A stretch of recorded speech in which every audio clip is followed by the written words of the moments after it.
Voltamos. Você está no programa A Nossa Escola Dominical. Junto nós estamos aprendendo o melhor de Deus, estamos aprendendo sobre santificação e a história da Assembleia de Deus. Hoje, em especial, nós estamos juntos conhecendo a história. O Sudeste é alcançado pela chama pentecostal. Já falamos no tópico número 1, que é como é alcançado o Rio de Janeiro, que na ocasião é a capital. O Gunavingre é o primeiro pastor, é o pastor de Belém, da Assembleia de Deus em Belém, e agora é enviado para ser o pastor na Assembleia de Deus no Rio de Janeiro. O início das convenções, e agora nós vamos falar de São Paulo, Espírito Santo e Minas Gerais.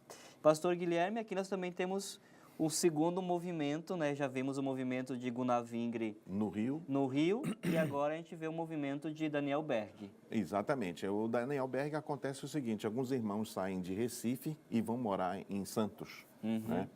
E a obra no estado de São Paulo começa no litoral. E em Santos eles começam trabalho, evangelização e tal, até que o grupo cresce e eles pedem a Deus mandar um obreiro. E aparece lá o irmão Daniel Berg e família.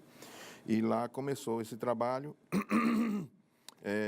Em 1924, esses irmãos ingressaram ali em Santos, começaram o trabalho.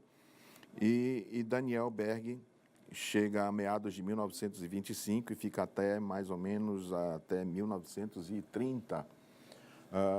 E depois chegam à capital, né? Aí chegam na capital, e na capital também abrem trabalhos, pessoas são batizadas no Espírito Santo, mas a obra em Santos estava bem fortalecida.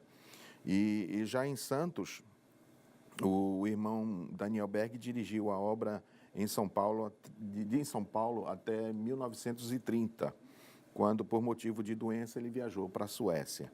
À frente da igreja estiveram importantes nomes da nossa liderança da Assembleia de Deus, com Samuel Nistrom, foi pastor em São Paulo, Samuel Hedlund foi também, Simon Ludgren, Bruno Skolimowski também, e o Cícero Canuto de Lima, aquele que, quando tinha 25 anos de idade, aceitou Jesus num trabalho missionário aqui na região da Estrada de Ferro, Belém-Bragança, precisamente na cidade de Timboteua. Um brasileiro, nordestino, que está percorrendo o Brasil também, né? O Samuel Nistrom também, ele sai de Belém, ele é missionário em Belém, ele é enviado para ser o pastor da Assembleia de Deus em Manaus. Em Manaus. É o segundo pastor. De Manaus ele volta para Belém, para ser o pastor de Belém. E de Belém, agora ele vai ser pastor lá em São Paulo. Em São Paulo, na capital, ou é Santos que ele vai ser pastor? Na capital, em São Paulo. Isso. E Daniel Berg, aí na década de 30... Ele viaja para a Suécia por questão de saúde. Aí ele retorna para o Brasil depois? Eu acho que não. Retorna ao Brasil, acho que talvez em momentos de convenções e algumas coisas assim que... viagens esporádicas, né, para visitar a obra. Já estamos na década de 30 aqui, né? Já não é mais jovem também, né? Já é mais experiente e maduro. E em que momento ele é missionário também em Portugal? Em Portugal, nesse período, né, ele esteve para ajudar nossos missionários, que os primeiros missionários que a igreja mãe enviou para fora do país foram portugueses que aceitaram Jesus aqui pelos brasileiros e foram para Portugal, né, abrir a obra. O irmão Daniel Berg também foi. E teve uma ação missionária, uma extensão missionária para a África, para Angola, né, para Moçambique, eu acho também, que as igrejas, porque eram colônias de Portugal, então tinha um link muito grande. Então, veja só como a obra foi expandindo-se, né, até para fora do Brasil. É uma igreja que ela é missionária, né? Sim. É uma igreja que ela é missionária. Chegamos também agora no Espírito Santo e Minas Gerais. No Espírito Santo chega em 1924, né? Isso. Através dos crentes também, nordestinos também, ou ainda não? Já são outros brasileiros que estão expandindo a obra também para o Espírito Santo? Sim, provavelmente, né? A gente tem aqui na história que em 1924 o missionário Daniel Berg viajou para Vitória. Né? Então ele esteve por lá também a fim de implantar uma igreja ali. E ali, durante alguns meses, dirigiu cultos na rua Santo Antônio e ali evangelizou. Porém, não há registro desse período. Mas no ano de 1928 chegaram à capital capixaba 7 membros da Assembleia de Deus em Aracaju, Sergipe. Vai o nordestino lá, né? Eu imagino na primeira, vimos nas lições anteriores, né, que na primeira década, né, depois de 1911 até 1922, muitos, né, em muitos lugares, né, os missionários viajando muito e enviando muitos obreiros. E talvez nessa ocasião, já agora na metade, meados da década de 20, imagino eles abrindo um mapa e dizendo aonde é que falta. Sim, é verdade. Onde é que está faltando no Espírito Santo, está faltando em Minas Gerais, que começa em 1927, que ainda são obras lideradas pelos próprios missionários, né? Exato. E aí você vê a conexão, né? Olha, nós temos um parente que mora lá em tal cidade, aí lá vai um pioneiro, né? Fazer culto na casa do irmão. E assim começa a igreja. Eu acho que Deus está reeditando a história nesse bicentenário e tudo começando da mesma forma. Pelo seguinte, através da CIMADB, Estado do Pará, através da CADB no Brasil, né? As cidades já foram alcançadas nesse movimento, mas as cidades cresceram e existem quantas e quantas cidades no Brasil que nós não temos nem 10% da membresia dessas cidades dentro dos templos.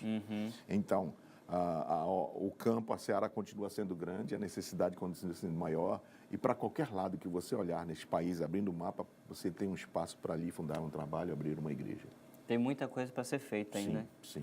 Graças a Deus. Pastor, parabéns pela aula, parabéns aqui por todas essas histórias, né?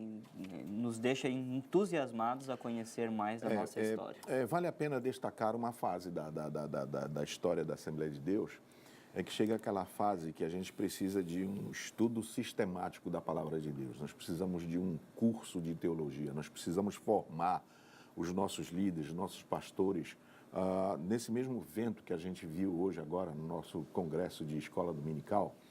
Então, o casal missionários, o irmão João Colenda e a sua esposa, a irmã Ruth Doris, que são os pais da irmã, da nossa pastora Rebeca Câmara, eles têm o desejo de abrir um seminário, um instituto bíblico, para a formação desses soldados da Assembleia de Deus. E realmente, como era uma novidade, eles foram muito perseguidos e os líderes não entendiam muito. Para que seminário, levar jovem e tal, não sei o que, internato e tal. E eles sofreram muita pressão. Até que hoje é um conceituado instituto, né, um seminário que tem formado grandes líderes e que participou na formação de líderes das gerações passadas e da atual geração continua formando líderes para a glória de Deus. Graças a Deus. Que aula, que bênção e que extraordinário conhecer um pouco mais da nossa história. Você pode conhecer mais, deve adquirir este livro aqui, ó, História Centenária da Assembleia de Deus. Aqui tem muito mais história para você conhecer um pouco mais de tudo o que aconteceu desde 1910 com a chegada dos missionários até os dias de hoje. Essa obra ela não para. Estamos celebrando os 107 anos da Assembleia de Deus no Brasil. Deus abençoe você, abençoe sua família, sua classe de escola dominical.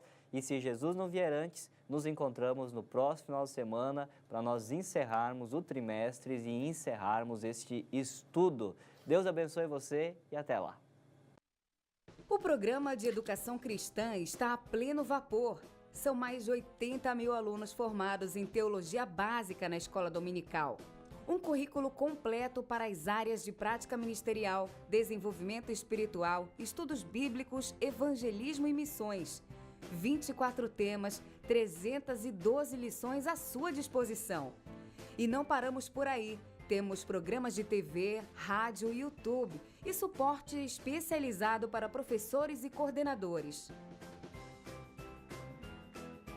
Conheça mais www.educaçãocristãcontinuada.br ou ligue 91 3110 2400.